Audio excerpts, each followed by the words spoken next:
My name's Amy Brown and I'm a commercial property solicitor.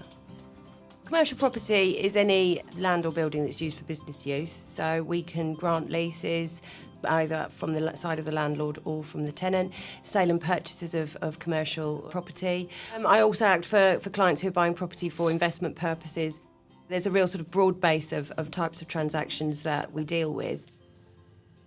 We're not there to slow things down. I think that would be the biggest myth. We're not, purposely slowing things down.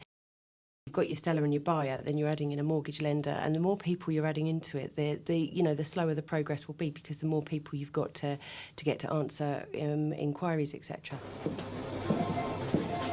Part of what it's taught me is how to stay calm in a crisis, because crises do happen, and we're dealing with money, we're dealing with big transactions, etc. And it has taught me to stay calm and to stay focused, and to be very much about what the client needs.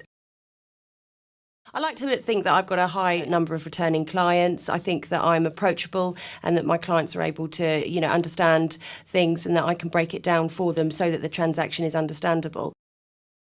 Going to an auction, it's all about reading the special conditions. Inside the special conditions can be all sorts of clauses that relate to paying of the seller's fees, seller's searches, etc., etc. So something you're looking at that's costing £100,000 all of a sudden has a selling fee of 2%, and also the legal fees of the seller, etc., etc. So all of a sudden you've added on £4,000 or £5,000 onto that transaction.